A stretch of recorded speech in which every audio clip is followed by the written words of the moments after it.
Sossegar no Senhor. Vamos então abrir nossas Bíblias no livro de João. João, capítulo 17. João, capítulo 17.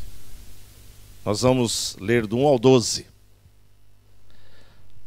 João 17, do 1 ao 12. Diz assim a palavra do Senhor. Amém? Tendo Jesus falado estas coisas, levantou os olhos ao céu e disse: Pai, é chegada a hora. Glorifica teu Filho, para que o Filho te glorifique a ti. Assim como lhe conferiste autoridade sobre toda a carne, a fim de que ele conceda a vida eterna a todos os que lhe deste. E a vida eterna é esta: que te conheçam a ti, o único Deus verdadeiro, e a Jesus Cristo a quem enviaste. Eu te glorifiquei na terra, consumando a obra que me confiaste para fazer. E agora glorifica-me, ó Pai, contigo mesmo, com a glória que eu tive junto de ti, antes que houvesse mundo. Manifestei o teu nome aos homens que me deste do mundo. Eram teus, tu me confiaste, e eles têm guardado a tua palavra. Agora eles reconhecem que todas as coisas que me tens dado provêm de ti, porque eu lhes tenho transmitido as palavras que me deste, e eles a receberam, e verdadeiramente conheceram que saí de ti, e creram que tu me enviaste. E é por eles que eu rogo, não rogo pelo mundo, mas por aqueles que me deste, porque são teus. Ora, todas as minhas coisas são tuas, e as tuas coisas são minhas, e neles eu sou glorificado. Não estou no mundo, mas eles continuam no mundo, ao passo que eu vou para junto de ti. Pai Santo, guarda-os em teu nome, que me deste, para que eles sejam um, assim como nós. Quando eu estava com eles, guardava-os no teu nome, que me deste, e protegi-os, e nenhum deles se perdeu, exceto o filho da perdição, para que se cumprisse a Escritura. Amém? Podeis assentar. Muito bem, meus irmãos, então nós estamos aí na sequência do livro de João, já vamos pelo capítulo 17, já é uma longa jornada, queremos percorrer todo esse livro tão precioso, né? É o livro que nós sempre instruímos as pessoas quando se convertem a ler esse livro, né? O primeiro livro que as pessoas devem ler, porque como já dissemos, é o livro que apresenta Jesus como Filho de Deus. Então é importantíssimo que nós o conheçamos, e conheçamos as suas vontades. Jesus ainda continua no cenáculo, onde ele já havia lavado os pés dos discípulos, já havia partido a ceia com eles, já havia apontado para aquele que o trairia. Ele continua no mesmo recinto, continua ainda instruindo os seus discípulos a respeito do que há de acontecer agora. Isto aqui era o último dia de Jesus, vamos dizer assim, na presença deles, porque em breve, mais um dia, ele seria preso e já não estaria mais com eles. Então Jesus está aqui a ter um momento de muita intimidade com os seus discípulos. E agora ele vai apresentar aquilo que é conhecido como a oração sacerdotal. Jesus se apresenta como sumo sacerdote agora, intercedendo já aqui diante de Deus, não lá onde ele está agora intercedendo por nós junto ao Pai, mas ele é aqui intercedendo ao Pai pelos seus discípulos. Atenção, Jesus está intercedendo pelos seus discípulos. Ele vai dizer daqui a pouco: eu não rogo pelo mundo, eu rogo por eles. Não que Deus ou que Cristo não ame os pecadores que estão no mundo, mas neste momento ele está rogando pelos seus, por aqueles que estão com ele. Então nós vamos partilhando desta questão aqui, dividir em duas partes a mensagem de hoje. A primeira parte vai do 1 ao 5, é quando Jesus fala de si para com o Pai. É como se ele estivesse orando de si mesmo, orando por si mesmo, junto ao Pai. E do 6 ao 12, ele ora pelos seus discípulos. Na realidade, ele ora até o 19, mas hoje nós vamos ficar só até o 12, para não alongar muito a mensagem. Então ele começa na sua oração, ele começa a colocar diante de Deus que ele está concluindo a obra que lhe foi confiada. Ele está para ser entregue, isto é uma quinta-feira, ele está para ser entregue, na sexta-feira ele vai ser crucificado. Um julgamento muito rápido durante a madrugada contra todos os princípios legais. Mas ele está agora aqui, daqui a pouco, após esta oração, ele vai sair, vai ao Getsêmani, onde ele vai ser preso e vai ser então conduzido para a morte. E Jesus agora está então falando com o Pai. E na sua conversa com o Pai, ele diz assim: tendo Jesus falado estas coisas, quais coisas? A que ele falou até agora, né? Sempre que a palavra diz, tendo falado isto, e assim pois, ele está dando uma continuidade àquilo que estava sendo escrito. Lembre-se que no original não tem divisões de capítulos e de versículos. Esta forma é feita para que a gente possa entender os assuntos melhores distribuídos. E o que é que ele havia falado antes? No versículo 33, ele tinha dito: estas coisas, quais coisas? As anteriores, eu vos tenho dito para que tenhais paz em mim. Então ele falou uma série de questões para que os discípulos pudessem descansar nele. Mas ele diz, no mundo, e esta palavra mundo vai aparecer nesta oração sacerdotal várias vezes, em torno de 17 vezes. Então ele já está antecipando aqui, no mundo passais por aflições, mas tende bom ânimo. E aí ele então entra, tendo Jesus falado essas coisas a respeito do mundo, levantou os olhos ao céu e disse, agora ele está tendo uma relação com o próprio Deus. Agora não é mais na horizontal com os seus, mas na vertical para com Deus. Então ele levanta os olhos aos céus e diz, Pai, é chegada a hora. Pai, é chegada a hora. Interessante porque um pouco antes, ou um tempo antes, Jesus, falando com os discípulos e falando com os fariseus, ele diz, ainda não é chegada a hora. Mas agora ele diz, é chegada a hora. Ou seja, Jesus viveu de acordo com o cronograma divino. Tudo estava determinado por Deus. Naquele momento não era a hora, por isso eles não o prendiam, mas agora chegou a hora. Então ele diz, Pai, é chegada a hora. Qual hora? Aquela hora que o Senhor determinou. Ela chegou, é chegada. Glorifica teu filho para que o filho glorifique a ti. Ou seja, para aquilo que eu vim, eu vou fazê-lo para que o Senhor seja glorificado e eu glorificado em ti. Ele veio para isso. O propósito da vinda de Jesus era a cruz. Ele veio para morrer na cruz. O propósito de Jesus sempre foi a cruz. Porque foi na cruz que a justiça de Deus foi executada. Foi na cruz que Jesus aplacou a ira de Deus sobre os seus. É na cruz que Jesus paga o preço do pecado. Então ele está a dizer aqui, é chegada a hora. Chegou a hora. Glorifica teu filho para que o filho glorifique a ti. Assim como lhe conferiste autoridade sobre toda a carne, aqui é sobre toda a raça humana, né? Essa palavra carne aqui quer dizer no sentido de humanidade, né?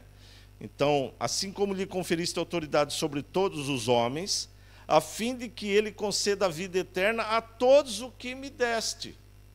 Então, novamente, nós vemos aqui, Jesus já no capítulo 10, vem sempre falando sobre essa questão de que ele veio para os seus, que ele veio para as suas ovelhas conhecem a sua voz. E ele está sempre a dizer que o Pai entregou os seus na sua mão. E aqui novamente ele diz assim, assim como lhe conferiste autoridade sobre toda a raça, a fim de que ele conceda a vida eterna a todos que lhe deste. O que é esta vida eterna? Porque ela ainda não chegou.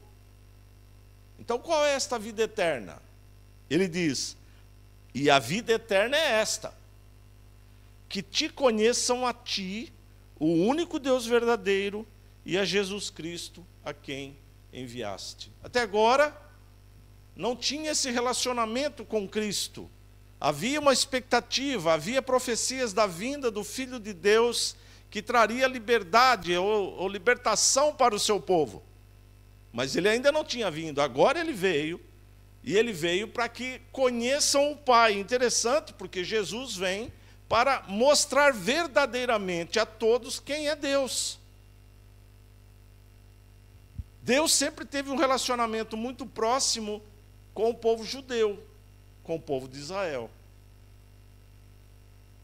Mas mesmo nesse relacionamento próximo, eles não o conheceram. Porque se tivessem conhecido, não tinham feito tantas coisas erradas como fizeram ao longo de todo o percurso. Mas agora Jesus está a dizer que vai entrar uma nova etapa, onde o mundo vai ser incluído na parte dos gentios. Isso mais para frente, mas aqui nós já percebemos algumas questões disso. Ele diz, e a vida eterna é esta, que te conheçam a ti. Ou seja, que haja um relacionamento pessoal. Conhecer não é conhecer de ler as Escrituras. Não é esse conhecer. Não é um conhecer didático.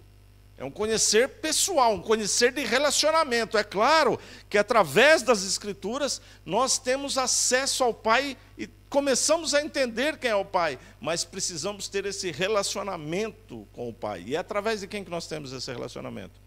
Através de Cristo, através do Filho. Então ele diz, a vida eterna é essa, que conheçam a ti, o único Deus verdadeiro, e a Jesus Cristo, a quem enviaste.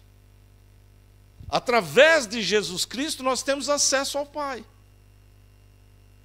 Jesus está nessa oração, ele está a dizer, eu vim para cumprir, chegou o momento de cumprir, chegou o momento para o qual vim, o momento em que na cruz eu vou aproximar os seus a ti novamente, e através do teu filho vão ter um relacionamento pessoal com Deus.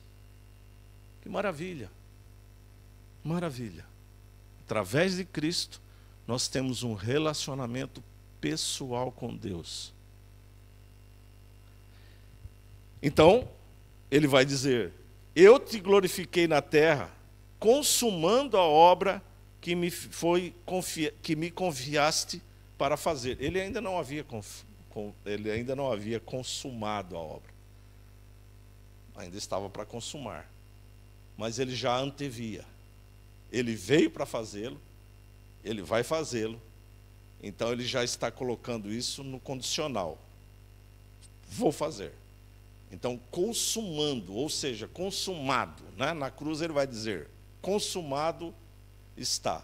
Aqui ele está a dizer, tudo que o Senhor me enviou para fazer, eu fiz, estou indo para a cruz. O Senhor me deu os 12, eu cuidei dos 12, com exceção do filho da perdição. Eu o encaminhei, e enquanto eu estou aqui eu cuidei deles, mas agora eu vou para a cruz, e agora eles vão ficar só. E antes ele já tinha falado o quê? Mas eu não vou os deixar só, vou enviar o Consolador.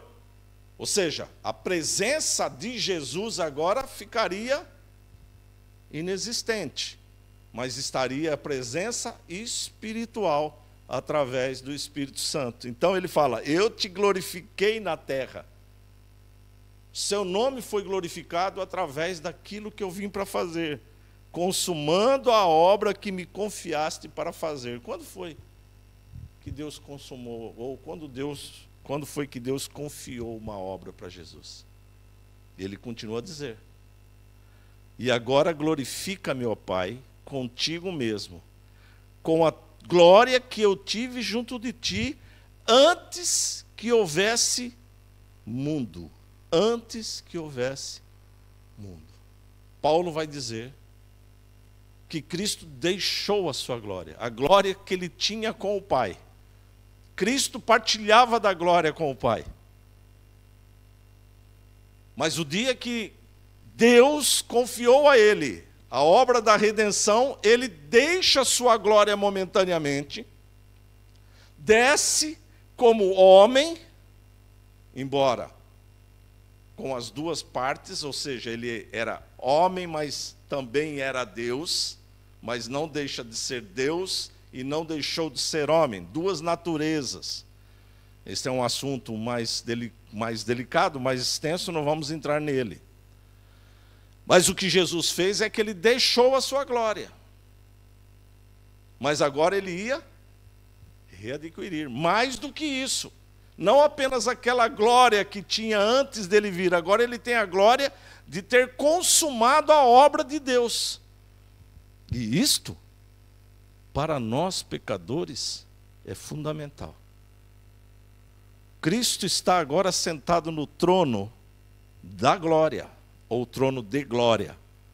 Ele está ao lado do Pai, onde agora ele literalmente nos defende diante do Pai, onde literalmente agora ele nos resgata diante do Pai.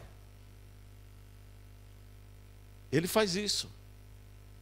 Então ele diz: agora glorifique meu Pai contigo mesmo. Eu vou voltar, né? Em breve ele estaria ressuscitando e em breve ele estaria subindo aos céus, com a glória que eu tive junto de ti antes que houvesse mundo. Então, antes de todas as coisas, antes que o homem tivesse sido formado, Deus já havia determinado que Cristo viria para redimir o pecado dos homens.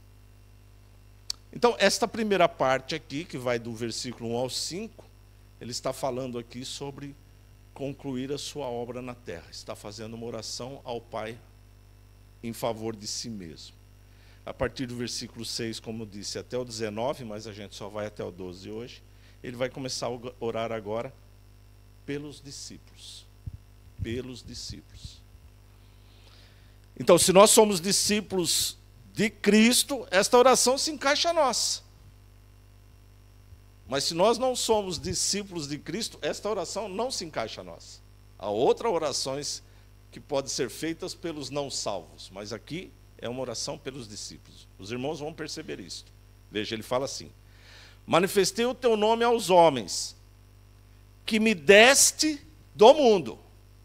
Manifestei o teu nome aos homens que me deste do mundo. Quais eram os homens? Aqueles que andaram com ele. Eram teus, tu me confiaste, e eles têm guardado. Esta palavra guardar aqui é a mesma palavra de que o salmista usa, né, numa expressão de guardei a tua palavra no meu coração, para não pecar, para obedecer. Então aqui nós poderíamos dizer assim: manifestei o teu nome aos homens que me deste do mundo, eram teus, tu me confiaste, e eles têm guardado a tua palavra para obedecer. A palavra de Deus, ela existe para que seja obedecida. Ela não é decorativa. Ela não tem nenhuma função se ela literalmente não for obedecida, se ela não for crida. Se eu não crer, e quem crê, obedece. Então ele está dizendo aqui, agora eles reconhecem que todas as coisas que me tens dado provém de ti. Agora eles quem? Os seus discípulos, aqueles que o Pai lhe deu, aquele que o Pai lhe confiou.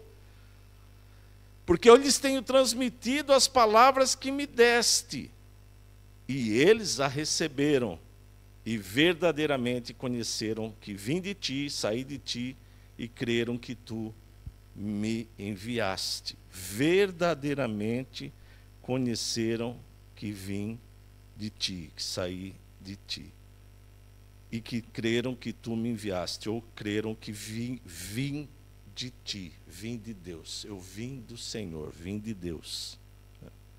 Agora, esta expressão que João usa algumas vezes sobre a palavra verdade, João é o que aparece mais esta palavra verdade, ele faz uma parte enfática que ele diz assim, verdadeiramente, ou seja, não há nada que confunda, verdadeiramente conheceram que vim de ti, que saí de ti.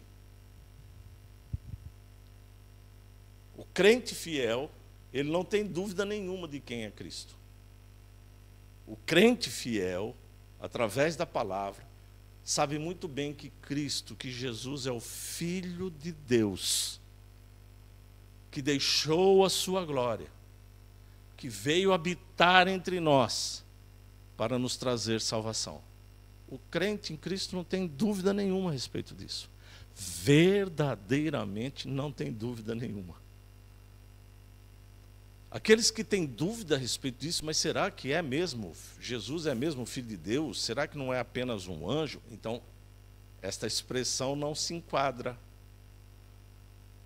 Esta expressão não está nessa pessoa, porque a verdade está na palavra como um todo, não como passagens esporádicas. E aí no versículo 9, ele diz, e por eles que eu rogo. Por quem? Pelos que ele falou antes. Ele roga por aqueles que tu me confiaste, aqueles que eram teus. Eu rogo por estes. Ele diz, é por eles que eu rogo. Não rogo pelo mundo, mas por aqueles que me deste, porque são teus. Essa expressão não rogo pelo mundo não quer dizer que Jesus não é o Salvador. Jesus é o Salvador do mundo.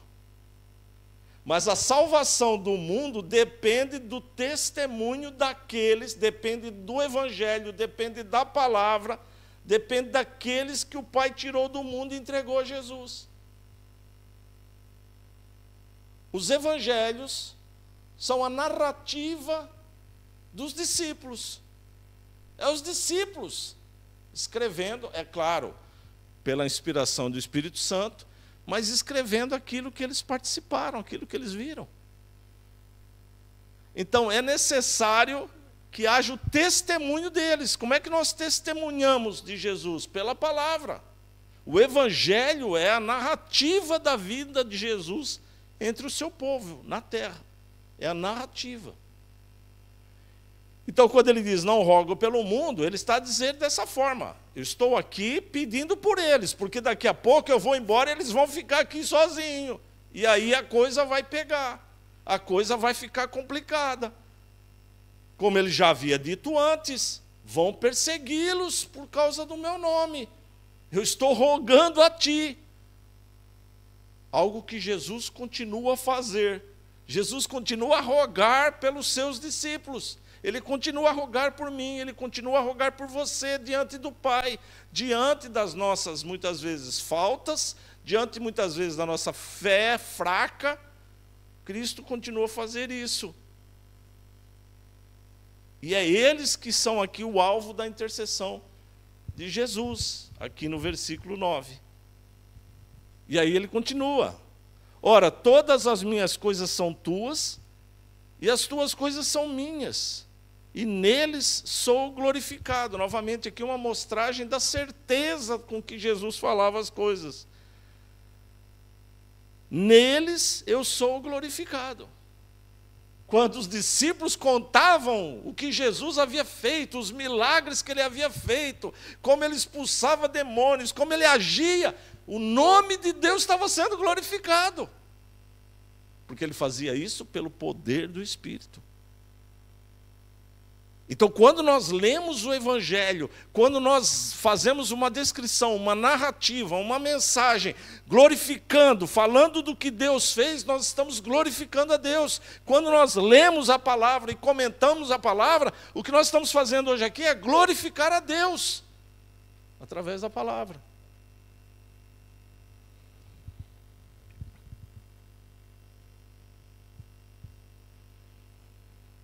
E aí ele diz no 11 e o 12, para encerrarmos hoje. Já não estou no mundo. Ele ainda estava, né? Mas já ele estava vendo, né? Ele já estava antevendo aquilo que ele tinha vindo fazer. Por isso que ele falou, consumando a obra. Ele já está vendo a obra realizada, né? Então ele diz assim, eu já não estou no mundo, mas eles continuam no mundo. E aí Jesus está preocupado. Porque enquanto Jesus estava com eles, Jesus era o escudo. As setas vinham e Jesus segurava, protegia os seus, mas daqui a pouco ele não vai estar mais. Eles vão ser atingidos diretamente. Sim, vão estar com a força do Espírito Santo, mas fisicamente agora eles estão só. Então ele diz, já não estou no mundo, mas eles continuam no mundo, ao passo que eu vou para junto de ti. Pai Santo, guarda-os em teu nome, que me deste, para que eles sejam um, assim como nós. Interessante essa expressão aqui que Jesus usa aqui no versículo 11. Ele diz: já não estou no mundo, mas eles continuam no mundo, ao passo que eu vou para junto de ti. Pai Santo, guarda-os em teu nome, que me deste, para que eles sejam um, assim como nós. Nós sabemos que o Pai e o Filho são um. Ele já havia dito isso antes. Mas agora ele está a dizer também que os discípulos vão ser um. Como é que os discípulos de Cristo são um? Como que isso acontece? Eles estão dizendo que eles vão ser um. Como é que isso acontece? Só tem um lugar onde isso acontece: na igreja. Na igreja, os discípulos, todos quando nós nos reunimos, somos um em Cristo. Cristo é o cabeça, nós somos os membros. Assim como o Pai e o Filho são um, a igreja, que é a personificação de Cristo, é um. Maravilha. Ou seja, uma pessoa sozinha, ela pode ser cristã, mas ela não é igreja. Ela é cristã. Então uma pessoa sozinha não pode ser isolada, ela não pode dizer assim: bom, eu não preciso ir à igreja. Ela não está nessa comunhão que Jesus está a dizer aqui, porque ele está a dizer que os discípulos são um. Os discípulos são um, está no plural, todos. A unidade é feita pela junção de todos, pela presença de todos, para que eles sejam um, assim como nós. E aí o versículo 12, terminando esta primeira sessão: quando eu estava com eles, guardava-os no teu nome, que me deste, e protegi-os, e nenhum deles se perdeu, exceto o filho da perdição, para que se cumprisse a Escritura. Interessante isso, porque Deus lhe concedeu 12 discípulos. Deus concedeu a Cristo 12 discípulos. Mas um se apostatou. Mas a Escritura dizia que um ia se apostatar. Mas não quer dizer que ele se apostatou por causa da Escritura. Ele teve vontade própria. Jesus conversou com ele. Os irmãos sabem que ele conversou. Jesus: Judas, com um beijo tu me traz. Jesus está conversando com ele. Jesus fala com ele. Ele poderia dizer: me perdoa, eu estava louco, eu estava fora de mim. Ele teve a oportunidade. A Escritura foi cumprida nele, mas ele não deixou de ter a responsabilidade dele no ato que ele fez. Tanto é, o que é que ele fez depois? Começa a pesar, ele vai até os sacerdotes e fala: eu não quero esse dinheiro. Devolve, né? Quer devolver o dinheiro. Ele fala: não, esse dinheiro é preço de sangue, nós não podemos aceitar de volta. Os próprios sacerdotes sabiam o que significava aquilo. Mais uma vez ele teve a oportunidade, porque os sacerdotes disseram para ele: é preço de sangue. Ele poderia ter ido a Jesus, mas ele preferiu se enforcar. Ou seja, ele não se arrependeu do seu ato. Ele não se arrependeu. É que nem o ladrão, é que nem o rico e o Lázaro. Quando nós lemos a passagem do rico e o Lázaro, o que é que nós vemos ali? Nós vemos uma pessoa que está ardendo no inferno, mas em nenhum momento, estando ali a falar com Abraão, ele não diz assim: eu estou extremamente arrependido de estar aqui, por favor. Não, ele fala: olha, não tem jeito de molhar minha língua. Olha, não tem jeito de alguém ir lá avisar. Olha, ou seja, a pessoa tem um coração terrivelmente cruel, todos nós, mas não consegue se arrepender verdadeiramente. Como é que a pessoa se arrepende? Pela palavra. Ela é pregada. Uns se arrependem, outros não. Outros continuam com a dureza do seu coração. Por quê? Porque não eram dos seus. Então nós vamos terminar aqui hoje com essa expressão de compaixão e amor de Deus. Quando ele diz, quando eu estava com ele, guardava-os. Quando eu estava com eles, eu não permitia que chegasse. Ele vai agora aqui no Getsêmani, ele vai estar no Getsêmani, eles chegam para prender, ele diz assim, ó, quem é que vocês estão a procurar? Não sou eu? Então deixe eles ir. Deixe eles ir. Ele continua até ali, naquela hora, ele continua a proteger os seus discípulos. Não é a mim que vocês procuram? Então, eles podem ir embora. Deixe eles ir. A partir dali, ele já não podia mais protegê-los. Mas Cristo continua a proteger-nos agora no céu, no sentido espiritual. Então ele continua. Não se perdeu nenhum. Todos os que são de Cristo, todos os que são de Deus, nenhum vai se perder. Nenhum. Nós estamos vendo tanta crueldade no mundo. E muitas vezes as pessoas perguntam, por que é que Deus permite isso? Não. Por que que as pessoas fazem isso? Essa é a pergunta. Não é? Deus deu o caminho para que isso fosse normatizado. Deus deu o caminho para que isso fosse abrandado. Cristo. Mas as pessoas continuam fora de Cristo. Nós terminamos assim esta primeira parte hoje. E continuamos então na próxima quarta-feira, do versículo 13 até o versículo 26. Vamos orar ao Senhor. Pai, nós te agradecemos, ó Deus, pela tua palavra. E agradecemos, Senhor, quando percebemos quanto cuidado o Senhor tem para conosco. Quanto amor que o Senhor derramou para conosco. Percebemos quantos momentos importantes o Senhor nos coloca. Quando estás agora diante do Pai intercedendo por nós. O Senhor continua a guardar os seus. O Senhor continua a nos fortalecer para que nós possamos perseverar e continuar até o fim. Obrigado, Senhor, obrigado pelo teu cuidado. Obrigado, Senhor. Que o Senhor também possa tocar no coração daqueles que ainda não entenderam, Senhor, todo o teu propósito na vida de cada um, Senhor. No nome de Jesus, Pai. Abençoa aqueles que nos ouvem.